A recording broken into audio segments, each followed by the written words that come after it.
নতুন বাজেটে ১৩ অগ্রাধিকার থাকছে দীর্ঘমেয়াদী নীতিকৌশল, সমতাভিত্তিক উন্নয়নের লক্ষ্য। মেগা প্রকল্পের নামে হবে না দুর্নীতি, প্রতিশ্রুতি অর্থ উপদেষ্টা। মাস শেষে আয় ব্যয়ের হিসাব মেলাতে হিমশিম। বাজেটে মূল্যস্ফীতির চাপ থেকে মুক্তি চান নির্দিষ্ট আয়ের মানুষ। শিক্ষা স্বাস্থ্যে বরাদ্দ বাড়ানোর প্রত্যাশা। নাব্য জেটি ও যন্ত্রপাতি সংকটে সিরাজগঞ্জের বাঘাবাড়ী নৌবন্দর ভিড়তে পারছে না পণ্যবাহী বড় জাহাজ। অবকাঠামো উন্নয়নের উদ্যোগ কর্তৃপক্ষের। মধ্যরাতে শেষ হচ্ছে সাগরে মাছ ধরায় ২ মাসের নিষেধাজ্ঞা। নৌকা জাল নিয়ে শেষ মুহূর্তে প্রস্তুতি উপকূলের জেলেদের। পর্যাপ্ত মাছ পাওয়ার আশা। এবং যুক্তরাষ্ট্রের পুঁজিবাজারে তালিকাভুক্তির জন্য গোপনে আবেদন ওপেনএআইয়ের। সম্ভাব্য বাজার মূল্য $1 ট্রিলিয়ন। প্রকাশ করা হয়নি শেয়ার বিক্রির পরিমাণ।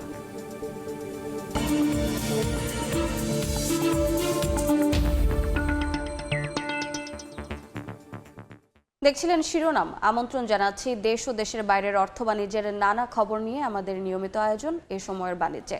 আপনাদের সঙ্গে আছে আমি রোজা চৌধুরী। শুরুতে বাজেটের খবর।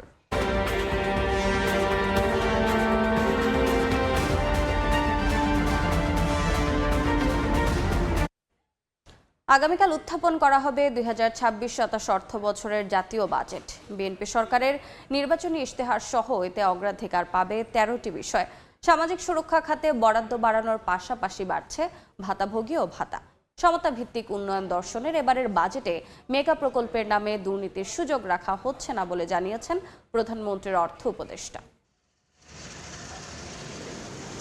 ৬.৫% প্রবৃদ্ধিতে আগামী অর্থবছরে দেশের জিডিপি ৬৮,৩১,৬৩৩ কোটি টাকায় উন্নীত করতে চায় বর্তমান সরকার। আর প্রবৃদ্ধির ধারা ত্বরান্বিত করে ২০৩৪ সালের মধ্যে তা প্রায় দ্বিগুণ $1 ট্রিলিয়ন অর্থনীতিতে পরিণত করার লক্ষ্য অর্জন সহ ১৩টি অগ্রাধিকারে সাজানো হচ্ছে আগামী অর্থ বছরের বাজেট। $1 ট্রিলিয়ন ইকোনমিকে টার্গেট করে আগামী বছর ৬.৫% বললেন না প্রবৃদ্ধি। এটা কিভাবে অর্জিত হবে? গ্যাস নাই, ফার্টিলাইজারের সংকট, তেলের সংকট। এই পরিস্থিতিতে এই ধরনের প্রবৃদ্ধি অর্জনের জন্য তো আপনার বিনিয়োগের বৃদ্ধি লাগবে। আসছে বাজেটে তুলে ধরা হবে ৫ বছর মেয়াদী সরকারের কর্মকৌশল। যেমন করমুক্ত আয়সীমা বেড়ে ২০৩০-৩১ অর্থ বছরে কত হবে সাধারণ মানুষ তা জানতে পারবেন এবারই। সমতার দর্শনে দেশকে এগিয়ে নেওয়ার নির্বাচনী ইশতেহার বাস্তবায়নে থাকছে সর্বোচ্চ গুরুত্ব।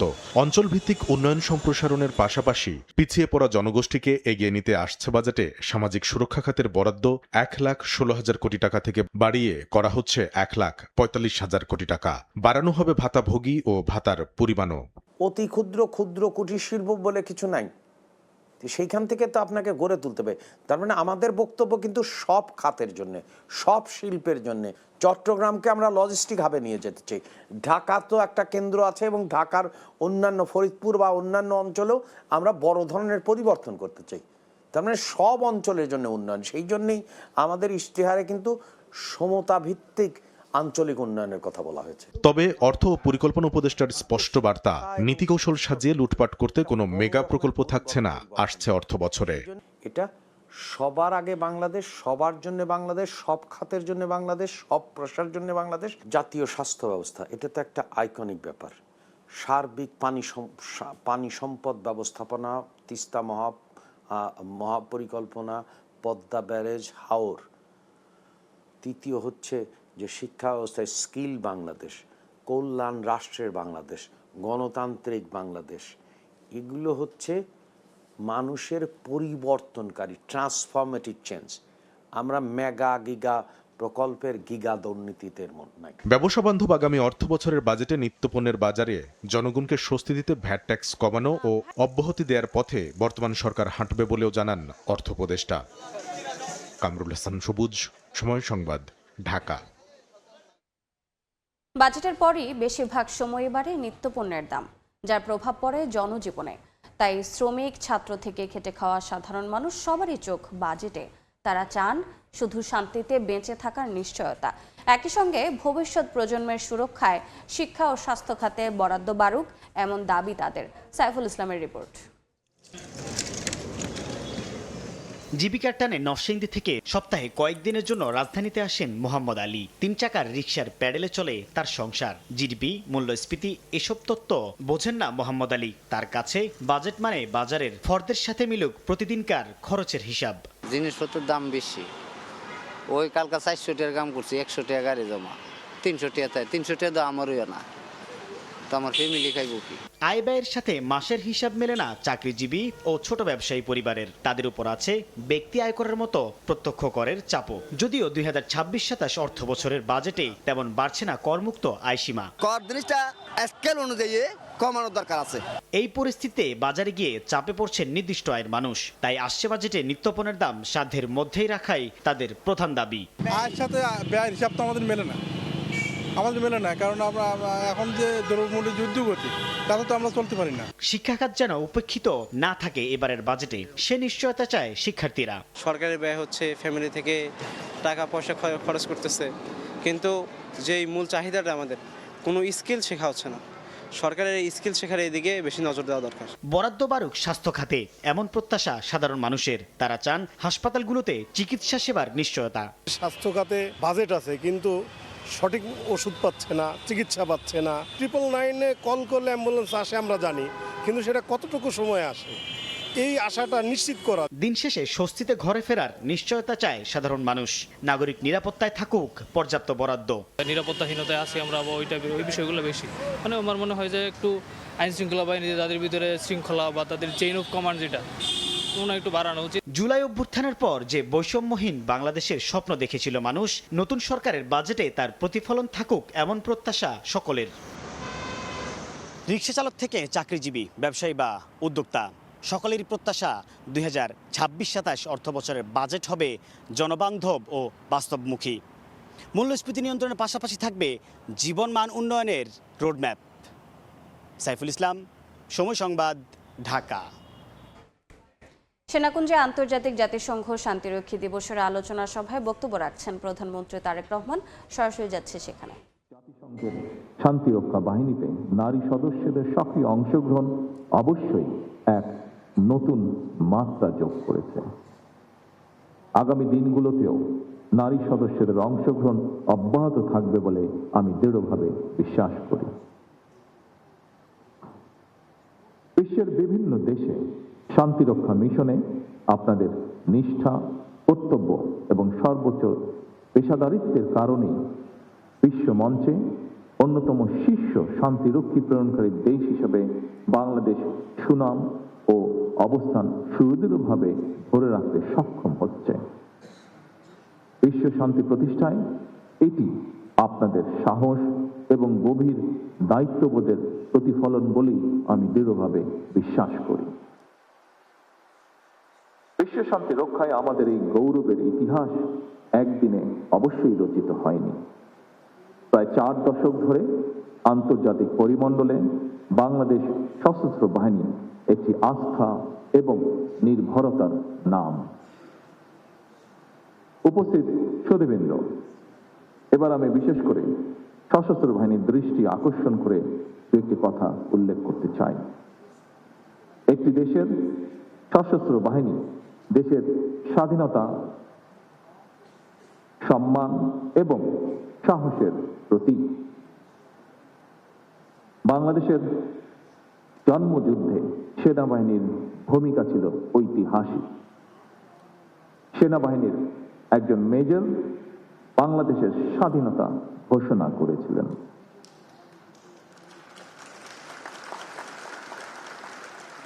আমি বিশ্বাস করি এই গৌরব এবং অহংকার অবশ্যই আমাদের সশস্ত্র বাহিনীর জন্য অনন্ত প্রেরণার উৎস।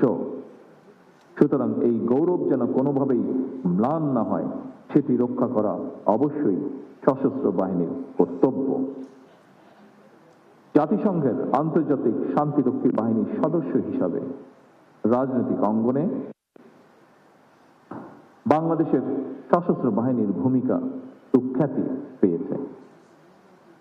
তবে বিভিন্ন সময় বিভিন্ন প্রেক্ষাপটে দেশের সশস্ত্র বাহিনী কিংবা সশস্ত্র বাহিনীকে নিয়ে কিছু অপতৎপরতা কখনো কখনো জনমনে বিভ্রান্তি সৃষ্টির কারণ হয়েছে।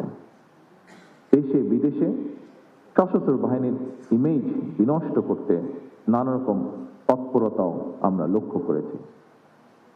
সমস্ত ষড়যন্ত্র মোকাবেলা করে 1975-এর 7ই নভেম্বর স্বাধীনতার ঘোষকের নেতৃত্বে সেনাবাহিনী ঐক্যবদ্ধভাবে ঘুরে দাঁড়িয়েছিল। এরপরও বিভিন্ন সময় নানা রকম ঘটনায় সশস্ত্র বাহিনীর ঐক্য বিনষ্টের তৎপরতা চললেও 2009 সালের ফেব্রুয়ারি মাসে সশস্ত্র বাহিনীর উপরে সর্বগ্রাসী আঘাতটি এসেছিল। সেই আঘাতটির ফলে বাংলাদেশে কি ঘটেছিল সেটি এখানে উপস্থিত আমাদের সকলের জানা। সুতরাং ইউনিফর্মধারী বাহিনীর জন্য প্রধান বার্তাটি হল প্রফেশনালিজম, ইউনিটি, ডিসিপ্লিন এবং চেইন অফ কমান্ড ছাড়া সম্মান এবং মর্যাদার সঙ্গে টিকে থাকা কঠিন। সুতরাং শুধু অতীত চর্চা নয়, বরং অতীত থেকে শিক্ষা নিয়ে ফ্যাসিবাদ মুক্ত বাংলাদেশে বর্তমানে প্রতিটি রাষ্ট্র এবং সাংবিধানিক প্রতিষ্ঠানের সামনে স্বমহিমায় নিজেদেরকে প্রতিষ্ঠিত করার সুযোগ সৃষ্টি হয়েছে। যারা সশস্ত্র বাহিনীর দায়িত্ব পালন করছেন অথবা সরকারি কিংবা প্রশাসনে, জনপ্রশাসনে বিভিন্ন জায়গায় দায়িত্ব পালন করছেন, আমরা সবাই বাংলাদেশের নাগরিক। এই দেশটা আমাদের সবার। আমরা দেশে কিংবা বিদেশে যেখানেই যে দায়িত্বই পালন করি না কেন, সেই দায়িত্বটি যথাযথভাবে পালন করাই হোক আজকে এই দিনে আমাদের অঙ্গীকার। উপস্থিত প্রতিমণ্ডলী, বর্তমান বিশ্ব এক জটিল পরিস্থিতির ভেতর দিয়ে যাচ্ছে। পরিবর্তিত ভূ রাজনৈতিক সমীকরণ এবং প্রযুক্তি দ্রুত বিবর্তনের ফলে জাতিসংঘ শান্তিরক্ষা মিশনের চ্যালেঞ্জগুলো এখন অনেক বেশি বহুমুখী এবং ঝুঁকিপূর্ণ হয়ে উঠছে। প্রথাগত যুদ্ধের পাশাপাশি এখন সাইবার যুদ্ধ, কৃত্রিম বুদ্ধিমত্তার অপব্যবহার, মিডিয়া অপপ্রচার এবং জলবায়ু পরিবর্তনের ফলে সৃষ্ট নিরাপত্তা সংকট বিশ্ব শান্তির নতুন অন্তরায়। তাই আমাদের ভবিষ্যতের মিশনগুলো হতে হবে আরো আধুনিক, দূরদর্শী এবং প্রযুক্তি নির্ভর। এমন পরিস্থিতিতে জাতিসংঘ শান্তিরক্ষা মিশন কিংবা আন্তর্জাতিক পরিমণ্ডলে দায়িত্ব পালনের জন্য সশস্ত্র বাহিনী এবং পুলিশ বাহিনীর মডার্নাইজেশনের লক্ষ্যে সরকার পর্যায়ক্রমিকভাবে উদ্যোগ বাস্তবায়ন করছে। বাংলাদেশে সবসময় স্বাধীনতা, সার্বভৌমত্ব এবং পারস্পরিক রাষ্ট্রীয় মর্যাদার নীতিতে বিশ্বাস করে। আমাদের সংবিধানে বিশ্ব শান্তি, আন্তর্জাতিক সহ অবস্থান এবং ন্যায় বিচারের প্রতি যে অঙ্গীকার ব্যক্ত করা হয়েছে, আমরা তা বজায় রাখতে দৃঢ় প্রতিজ্ঞ। একটি স্বাধীন ও আত্মমর্যাশীল জাতি হিসাবে রাজনৈতিক অঙ্গনে সবসময় শান্তি, বৈশ্বিক স্থিতিশীলতা এবং মানবতার পক্ষে বাংলাদেশের অবস্থান চিরদৃঢ় থাকবে ইনশাআল্লাহ। বাংলাদেশ যে কোনো আগ্রাসন ও সংঘাতের বিরুদ্ধে একটি নিরাপদ ও শান্তিপূর্ণ পৃথিবী গড়ে তুলতে বহুপাক্ষিক, কূটনৈতিক ও জাতিসংঘ সনদের প্রতি সম্পূর্ণ শ্রদ্ধাশীল। I highly appreciate the foreign diplomats and delegates present here, including UN resident coordinator in Bangladesh, and thank them for their continued support for peacekeeping efforts around the world. উপস্থিত সশস্ত্র বাহিনী অফিসার এবং সৈনিক বৃন্দ, বাংলাদেশের শান্তিরক্ষীরা তাদের আন্তরিকতা, কর্তব্যবোধ এবং পেশাদারিত্বের গৌরবোজ্জ্বল দৃষ্টান্ত বিশ্বমঞ্চে প্রতিষ্ঠিত করেছে।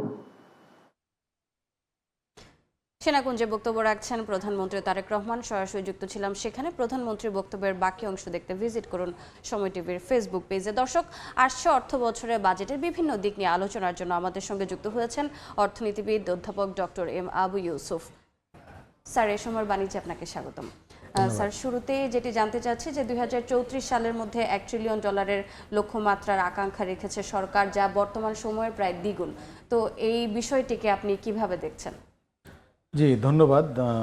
যেহেতু বর্তমান সরকারের প্রথম বাজেট উপস্থাপিত হতে যাচ্ছে আগামীকাল, এবং সরকার ক্ষমতায় আসার আগে তার নির্বাচনী ইশতেহার ছিল, তো নির্বাচনী ইশতেহারের একটা প্রতিফলন এই বাজেটের মধ্যে থাকবে। কারণ আসলে জনগণ যখন ভোট দেয় তখন তো নির্বাচনী ইশতেহারই সামনে থাকে।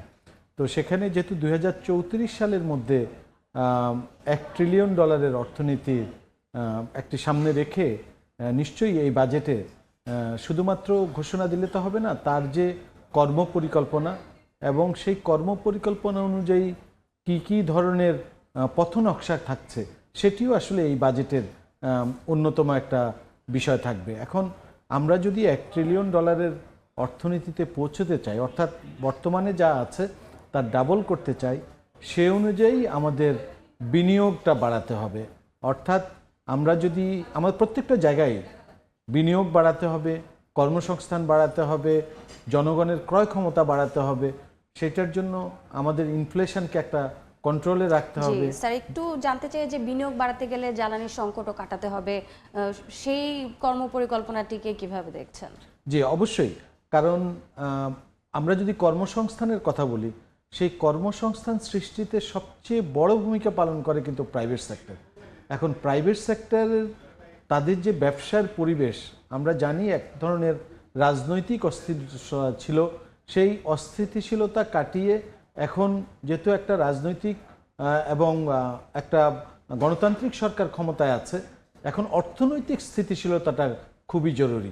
তো সেই অনুযায়ী কাজ করার জন্য আমাদের অর্থনীতির যে সূচকগুলো আছে সেই সূচকগুলো যাতে একটা কাঙ্ক্ষিত মাত্রায় নিয়ে যেতে পারি। আমরা দেখছি প্রত্যেক বছরই জিডিপির প্রবৃদ্ধিকে একটা লক্ষ্যমাত্রায় যে 6.5% অথবা 7% ধরা হয়, কিন্তু পরে দেখা যায় বছর শেষে গিয়ে সেটি কিন্তু সেই মাত্রায় পৌঁছতে পারে না। আবার এখন আমরা প্রবৃদ্ধির পাশাপাশি আমরা বলি এটাকে কিভাবে ইনক্লুসিভ গ্রোথ করা যায়, অর্থাৎ সবাইকে নিয়ে এখানে ইকুইটির একটা বিষয় আছে।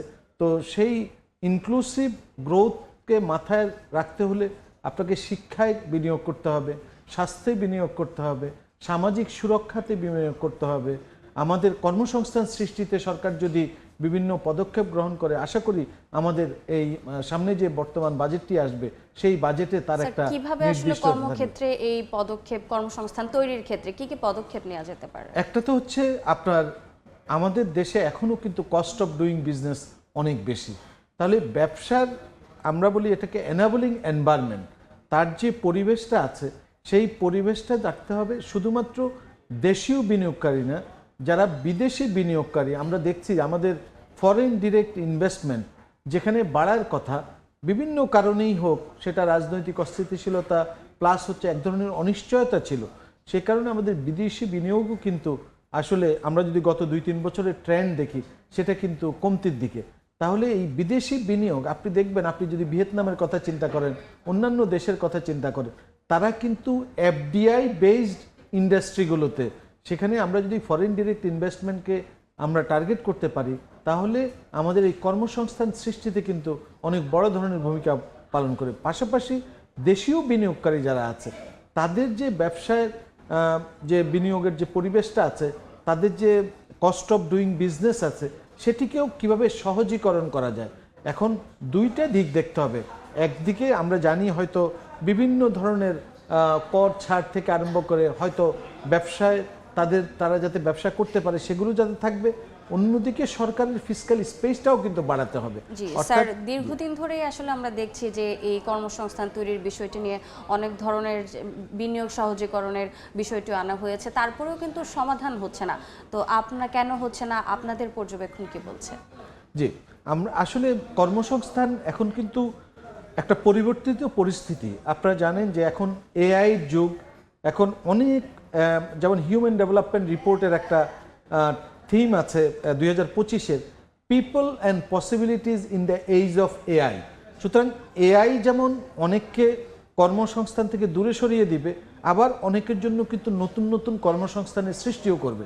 এখন অ্যাজ এ গ্লোবাল সিটিজেন হিসেবে আমরা সেটিকে কিভাবে কাজে লাগাতে চাচ্ছি, আমরা কতটুকু প্রযুক্তির ব্যবহার করতে চাচ্ছি, আমরা কিভাবে আমাদের শিক্ষা প্রতিষ্ঠানগুলোকে একাডেমিয়ার সাথে যে একাডেমি এবং শিক্ষা প্রতিষ্ঠানের যে লিঙ্কেজ সেটা যদি আমরা বাড়াতে না পারি, আমরা যদি স্টেম গ্র্যাজুয়েট যেটাকে আমরা বলি সায়েন্স, টেকনোলজি, ম্যাথমেটিক্স, এই স্টেমস প্রযুক্তি বিষয়ক যে গ্র্যাজুয়েট তার সংখ্যা আমাদের বাড়াতে হবে।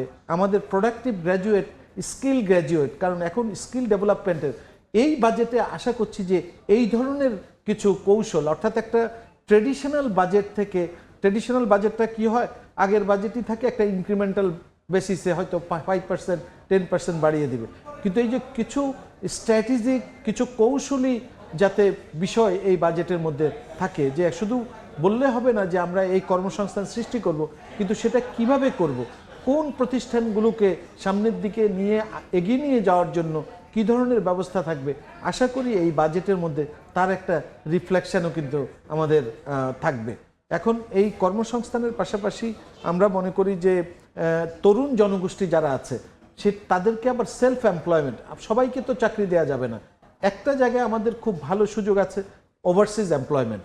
এবং আপনারা জানেন যে মিডল ইস্টের থেকে আরম্ভ করে কিছু কিছু দেশে কিন্তু আমাদের এই শ্রম বাজারটা অনেক দিন থেকে সংকুচিত আছে, অনেক জায়গায় বন্ধ আছে। তাহলে এইটাকে কিভাবে আসলে এইটাকে কতটুকু স্মুথ করা যায়, এই পারস্পরিক আলোচনার মাধ্যমে বিভিন্ন দেশের সাথে, যেমন মালয়েশিয়া, সংযুক্ত আরব আমিরাত, সৌদি আরব থেকে আরম্ভ করে যে কাতার, যে সমস্ত দেশগুলোতে কিছু জায়গায় বন্ধ আছে, কিছু জায়গায় সংকুচিত আছে, এই বাইল্যাটারাল ডিসকাশনের মাধ্যমে তাদের কি ধরনের আসলে এমপ্লয়মেন্ট মানে কোন কোন জায়গায় সুযোগ আছে, এটাকে আমরা বলি ইকোনমিক ক্লাসিফিকেশন, সেই অনুযায়ী আমাদের তরুণ প্রজন্ম তাদেরকে সুযোগ সৃষ্টি করতে, তাদেরকে তৈরি করতে হবে। সামাজিক সুরক্ষা খাতের বিষয়টি নিয়ে জানতে চাই যে সামাজিক সুরক্ষা খাতে এবারে বাজেটে বরাদ্দ বাড়ানো হচ্ছে, তো এই বরাদ্দ বাড়ানোর বিষয়টিকে কিভাবে কাজে লাগালে রিটার্নের বিষয়টিও আমাদের জন্য আসলে সুফল বয়ে আনবে? অবশ্যই, কারণ আমরা জানি যে দীর্ঘদিন ধরে আমাদের এখানে ইনফ্লেশন একটা উচ্চ মাত্রায় আছে। এই ইনফ্লেশনের সবচেয়ে যে তার যে অভিঘাতটা সেটি পড়ে হচ্ছে আমাদের সীমিত আয়ের মানুষের উপর। সুতরাং তাদেরকে যদি একটু স্বস্তি দিতে হয়, সামাজিক সুরক্ষার যে কর্মসূচিগুলো আছে, আমরা জানি যে ফ্যামিলি কার্ড, কৃষক কার্ড, এইগুলো তো আছেই, পাশাপাশি 95 যে কর্মসূচি চলমান আছে সেগুলোকেও আসলে একটু কনসলিডেট করে কোথায় যদি কোথাও ওভারল্যাপিং থাকে সেটিকে কমিয়ে কিভাবে এগুলোকে বাড়ানো যায়।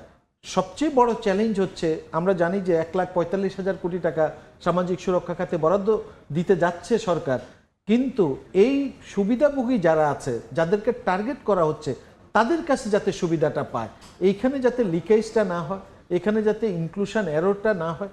আমি জানি যে সমাজ কল্যাণ মন্ত্রণালয় থেকে আরম্ভ করে সংশ্লিষ্ট অধিদপ্তরগুলো তারা কিন্তু এটি নিয়ে কাজ করছে, কিন্তু যতটুকু এটাকে ইনক্লুশন এরর কমিয়ে সুবিধাভোগীদের কাছে যদি দিতে পারে, এবং কিছু কিছু কর্মসূচি আছে যেমন আরবান এরিয়াতে যেমন ওপেন মার্কেট সেল, এই জায়গাগুলো আমাদের একটু চিন্তা করতে হবে কিভাবে, কারণ আরবান পোর্টদেরও শুধুমাত্র রুরাল পোরের কথা চিন্তা করতে হবে, আরবান পোর্টদেরকেও কিন্তু তাদেরকে কিভাবে সাপোর্ট দেওয়া যায়।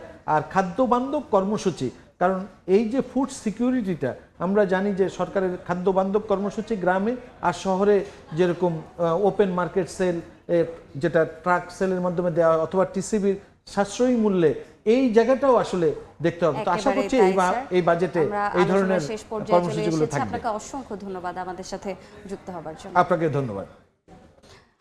আসছে বাজেট নিয়ে আলোচনার জন্য আমাদের সঙ্গে স্টুডিওতে যুক্ত হয়েছিলেন অর্থনীতিবিদ অধ্যাপক ডক্টর এম আবু ইউসুফ। নব্য সংকট, পর্যাপ্ত জেটি না থাকা ও আধুনিক যন্ত্রপাতির অভাব সহ নানা সমস্যার জর্জরিত সিরাজগঞ্জের বাঘাবাড়ি বন্দরে ভিড়তে পারছে না পণ্যবাহী বড় জাহাজ, ফলে বাধ্য হয়ে ছোট লাইটারের জাহাজে করে পণ্য আনতে হচ্ছে বন্দর ব্যবহারকারীদের। কার্যক্রম বাড়াতে আধুনিকায়ন সহ নৌ চ্যানেল খননের দাবি সংশ্লিষ্টদের। তবে বন্দরটি প্রথম শ্রেণীতে পরিণত করতে পদক্ষেপ নেওয়ার কথা জানিয়েছে নৌবন্দর কর্তৃপক্ষ। রিঙ্কু কুণ্ডুর রিপোর্ট, ছবি তুলেছেন অমৃত সেন। উত্তরবঙ্গের বৃহৎ নদীবন্দর সিরাজগঞ্জের বাঘাবাড়ী নৌবন্দর প্রতিদিন চট্টগ্রাম, খুলনা, মংলা সহ দেশের বিভিন্ন নৌবন্দর থেকে সার, কয়লা, জ্বালানি তেল সহ নানা পণ্য নিয়ে জাহাজ নোঙ্গর করে এখানে। তবে বর্তমানে এখানে দেখা দিয়েছে চরম নাব্য সংকট। এতে এ বন্দরে ভিড়তে পারছে না বড় জাহাজ। পণ্যবাহী জাহাজগুলো আটকে যাচ্ছে দৌলদিয়া ও পাটুরিয়া ঘাট এলাকায়। ফলে বাধ্য হয়ে ছোট লাইটার জাহাজে করে পণ্য আনতে হচ্ছে এ বন্দরে। এতে অতিরিক্ত ভাড়া ব্যয় গুনতে হচ্ছে ব্যবসায়ীদের। কমপক্ষে 2 থেকে 3 জায়গায় নম্বর দিতে হয়। পানির সংকট, গভীরতা কম। এক মাসে একটা জাহাজ আসে না, বছরে তো 12টা, বছরে 8টা জাহাজ আসে না। এলে এইভাবে চলে কি করিয়া? এইভাবে যদি এই ঘাট চলে, এই এলাকায় যতগুলো মানুষ শ্রমিক আছে, আমরা তো সবাই বেকার হয়ে যাব। অন্য অন্য যে আধুনিক বন্দরগুলোতে যে সুবিধাগুলো আছে এখানে যদি হয় তাহলে আমি মনে করি বাঘাবাড়ী নৌবন্দর তার পুরনো ঐতিহ্য ফেরত পাবে। তবে বাঘাবাড়ী নৌবন্দরকে উন্নতকরণ সহ আধুনিকায়নের পরিকল্পনার কথা জানায় বন্দর কর্তৃপক্ষ। এখানে আধুনিকায়নের যেসব ফ্যাসিলিটিস করা দরকার তারা এই সামগ্রিক ইস্যুর জন্য নাব্যতা সহ তারা ইনশিওর করেছে যে খুব শীঘ্রই এই IWM এর প্রজেক্টটি আসার আলো দেখবে। সার্বিকভাবে এই বন্দরকে মানোন্নীত করে শুধুমাত্র জ্বালানি তেল নয়, অন্যান্য কাজেও এই বন্দর যেন উত্তরবঙ্গের একটা প্রধান হাব হয়ে উঠতে পারে, এটাই আমাদের পরিকল্পনা। উত্তরবঙ্গের 16 জেলার জ্বালানি তেল, সার, কয়লা, সিমেন্ট, চাল সহ বিভিন্ন পণ্য নিয়ে জাহাজ ভেড়ে এ বন্দরে। রিঙ্কু কুণ্ডু, সময় সংবাদ, Sirajganj. Thai Aluminium. The better is now the best. দেখছেন এ সময়ের বাণিজ্য।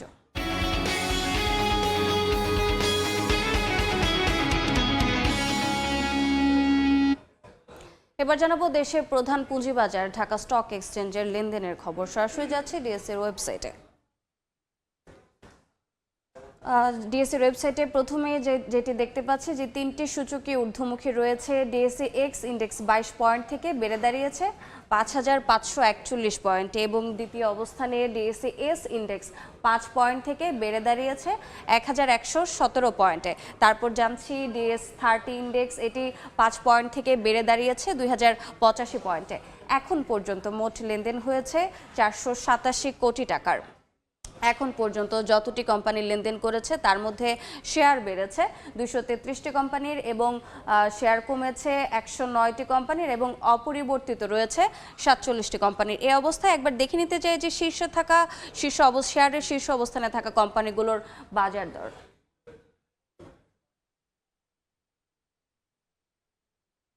প্রথমে রয়েছে এশিয়াটিক ল্যাবরেটরিজ, তাদের এই মুহূর্তে প্রতিটি শেয়ার বিক্রি হচ্ছে 130 টাকা, তাদের সর্বোচ্চ শেয়ার বিক্রি হয়েছে 131 টাকা এবং সর্বনিম্ন বিক্রি হয়েছে 127 টাকা 50 পয়সায়। দ্বিতীয় অবস্থানে থাকা পিপলস ইন্স্যুরেন্স পিএলসি, তাদের এই মুহূর্তে প্রতিটি শেয়ারের মূল্য 60 টাকা 50 পয়সা এবং তাদের সর্বোচ্চ শেয়ারের মূল্য ছিল 62 টাকা 30 পয়সা এবং সর্বনিম্ন ছিল 59 টাকা 10 পয়সা। তৃতীয় অবস্থানে যে কোম্পানিটি রয়েছে Bangladesh national insurance company limited, এই মুহূর্তে তাদের প্রতিটি শেয়ারের মূল্য 114 টাকা 10 পয়সা এবং তাদের সর্বোচ্চ শেয়ারের মূল্য 117 টাকা 40 পয়সা এবং সর্বনিম্ন শেয়ারের মূল্য 112 টাকা। তো এই ছিল আমার কাছে। এবার বন্দর বাণিজ্যের খবর।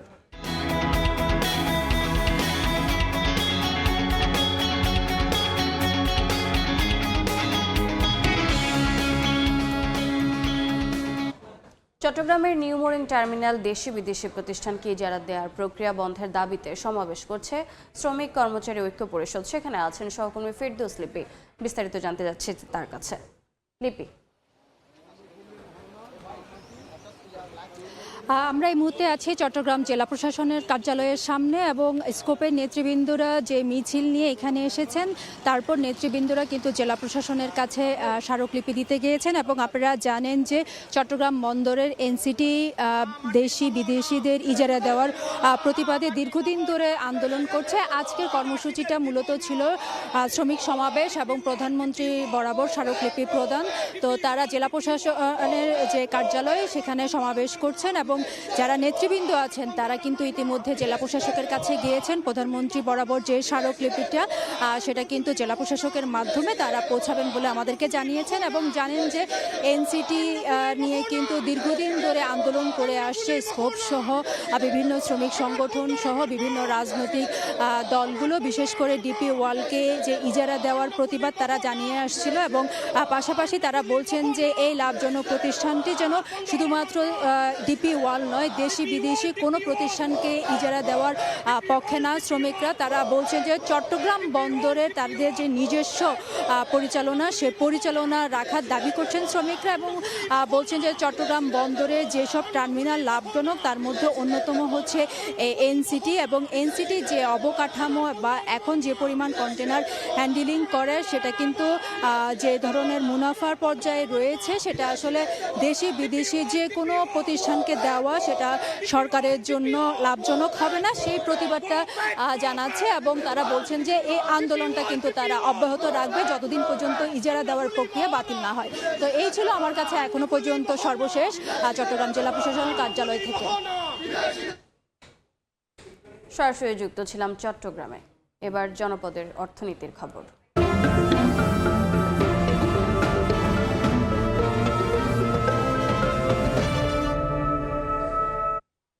দীর্ঘ 58 দিনের প্রতীক্ষার অবসান, সাগরে মাছ ধরার নিষেধাজ্ঞা শেষ হচ্ছে মধ্যরাতে। কক্সবাজার উপকূলে শেষ মুহূর্তের ব্যস্ততা, জেলেদের দীর্ঘ বিরতির পর মাছ ধরার সুযোগ পেয়ে উচ্ছ্বসিত জেলেরা। তবে বর্ষা মৌসুমের উত্তাল সাগর ও বৈরী আবহাওয়া তাদের মনে তৈরি করেছে নতুন শঙ্কা।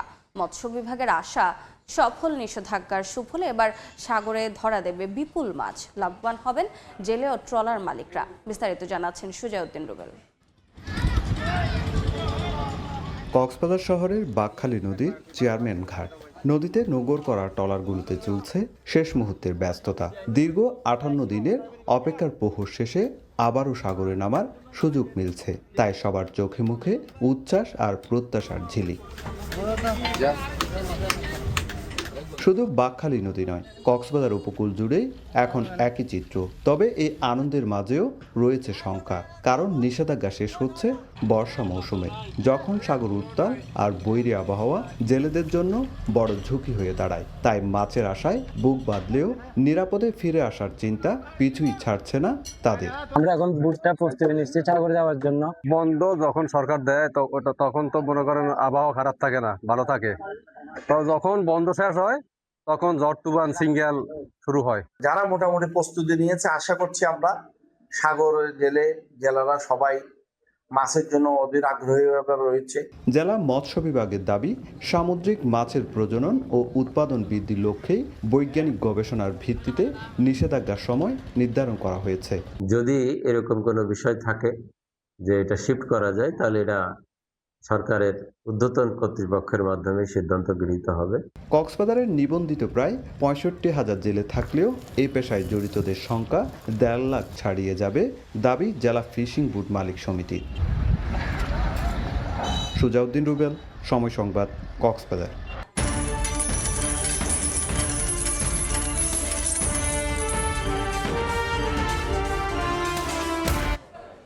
বিশ্ববাজারে কমেছে দুগ্ধ জাতীয় পণ্যের দাম। সপ্তাহ ব্যবধানে দরপতন হয়েছে 0.6%। তবে ঊর্ধ্বমুখী ট্রেডার পনির আর মাখনের দর চলতি মাসের দ্বিতীয় নিলাম শেষে, এমন তথ্যই জানিয়েছে গ্লোবাল ডেইরি ট্রেড জিডিটি। দুগ্ধজাতীয় পণ্যের সবচেয়ে বড় নিলামকারী প্রতিষ্ঠান গ্লোবাল ডেইরি ট্রেড জিডিটির চলতি মাসের দ্বিতীয় নিলামে কমেছে ননিযুক্ত গুঁড়া দুধের দাম। এক সপ্তাহের ব্যবধানে 2.2% কমে প্রতি মেট্রিক টন ননিযুক্ত গুঁড়া দুধ হাতবদল হয়েছে $3,706। কমেছে ননি ছাড়া গুঁড়া দুধের দামও, প্রতি মেট্রিক টন বেচাকেনা হয়েছে $3,457। মূলত এই দুই পণ্যের দাম বৃদ্ধির ওপর ভর করেই এবার নিলামে বিশ্ববাজারে 0.6% কমেছে দুগ্ধজাতীয় পণ্যের দাম। গড়ে প্রতি মেট্রিক টনের দাম পড়েছে $4,201 আর মোট বেচাকেনা হয়েছে 14,364 মেট্রিক টন দুগ্ধজাত পণ্য। আরেক জনপ্রিয় পণ্য মোজারেলা এবারের নিলামে হাতবদল হয়েছে $3,942, দাম কমেছে 4.6%। এদিকে মোটের ওপর দুগ্ধজাত পণ্যের নিলামের দর নিম্নমুখী হলেও সপ্তাহ ব্যবধানে 1.8% বেড়ে প্রতি মেট্রিক টন চেডার পনিরের দাম ঠেকেছে $4,621। 9 জুনের নিলামে মাখনের দাম 3% বেড়ে প্রতি মেট্রিক টন বিক্রি হয়েছে $3,578। MS আরিফিন, সময় সংবাদ। যুক্তরাষ্ট্রের পুঁজিবাজারে তালিকাভুক্তির জন্য গোপনে আবেদন করেছে ওপেনএআই। সম্ভাব্য বাজার মূল্য ধরা হচ্ছে $1 ট্রিলিয়ন। তবে শেয়ার বিক্রির পরিমাণ বা শর্তাবলীর কোনো তথ্য প্রকাশ করা হয়নি। কৃত্রিম বুদ্ধিমত্তা প্রযুক্তির দুনিয়ায় নতুন এক মাইলফলক ছুঁতে যাচ্ছে চ্যাটজিপিটির নির্মাতা ওপেনএআই। যুক্তরাষ্ট্রের পুঁজিবাজারে তালিকাভুক্তির জন্য গোপনে আবেদন করেছে প্রতিষ্ঠানটি। সম্ভাব্য বাজার মূল্য ধরা হয়েছে $1 ট্রিলিয়ন। সোমবার ওপেনএআই নিশ্চিত করেছে তারা যুক্তরাষ্ট্রের প্রাথমিক পাবলিক অফার বা আইপিওর জন্য গোপনে আবেদন জমা দিয়েছে। তবে শেয়ার বিক্রির পরিমাণ বা শর্তাবলী সম্পর্কে কোনো তথ্য প্রকাশ করা হয়নি। প্রতিষ্ঠানটি জানিয়েছে আইপিওর সময়সূচিও এখনও নির্ধারণ করা হয়নি। তবে রয়টার্সের এক প্রতিবেদনে বলা হয়েছে ওপেনএআই পুঁজিবাজারের অভিষেকের সময় নিজেদের মূল্যায়ন $1 ট্রিলিয়ন উন্নীত করার লক্ষ্য নিয়েছে। সবকিছু ঠিক থাকলে চলতি বছরের সেপ্টেম্বরে আইপিও আসতে পারে। বিশ্লেষকদের মতে গত এক দশকে উচ্চ প্রবৃদ্ধির প্রযুক্তি খাতে বিনিয়োগকারীদের আগ্রহ যাচাইয়ের অন্যতম বড় পরীক্ষা হতে পারে এই আইপিও। চলতি বছরের শুরুতে ওপেনএআই জানিয়েছিল চ্যাটজিপিটির সাপ্তাহিক সক্রিয় ব্যবহারকারীর সংখ্যা 9 কোটির বেশি এবং ভোক্তা পর্যায়ে সাবস্ক্রাইবার রয়েছে 5 কোটিরও বেশি। আইপিও জমা দেওয়ার আগে ওপেনএআই তাদের অন্যতম প্রধান বিনিয়োগকারী মাইক্রোসফটের সঙ্গে অংশীদারিত্ব চুক্তি নবায়ন করেছে। এর ফলে অ্যামাজন ও গুগলের মতো প্রতিষ্ঠানের সঙ্গে নতুন অংশীদারিত্ব গড়ে তোলার সুযোগ তৈরি হয়েছে। তবে দ্রুত প্রবৃদ্ধির সত্ত্বেও নিকট ভবিষ্যতে মুনাফায় ফেরার সম্ভাবনা দেখছে না প্রতিষ্ঠানটি। সাম্প্রতিক বিনিয়োগকারীদের ওপেনএআই জানিয়েছে 2030 সালের আগে প্রতিষ্ঠানটি লাভজনক হওয়ার সম্ভাবনা নেই। ইয়ানুর শিফাত, সময় সংবাদ। এ পর্যায়ে শীর্ষ সংবাদগুলো জানিয়ে দিচ্ছি আরেকবার। নতুন বাজেটে 13 অগ্রাধিকার থাকছে দীর্ঘমেয়াদী নীতি কৌশল, সমতাভিত্তিক উন্নয়নী লক্ষ্য, মেগা প্রকল্পের নামে হবে না দুর্নীতি, প্রতিশ্রুতি অর্থ উপদেষ্টা। মাস শেষে আয় ব্যয়ের হিসাব মেলাতে হিমশিম, বাজেটে মূল্যস্ফীতির চাপ থেকে মুক্তি চান নির্দিষ্ট আয়ের মানুষ, শিক্ষা স্বাস্থ্যে বরাদ্দ বাড়ানোর প্রত্যাশা। এবং নাব্য জেটি ও যন্ত্রপাতি সংকটে সিরাজগঞ্জের বাঘাবাড়ির নৌবন্দর, ভিড়তে পারছে না পণ্যবাহী বড় জাহাজ, অবকাঠামো উন্নয়নের উদ্যোগ কর্তৃপক্ষের।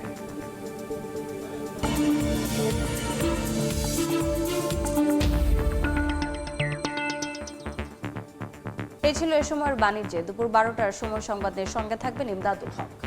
রোজে আপনাকে ধন্যবাদ। দুপুর 12টার সময় সংবাদ নিয়ে আসছি কিছুক্ষণ পর, সঙ্গে থাকুন সময়ের।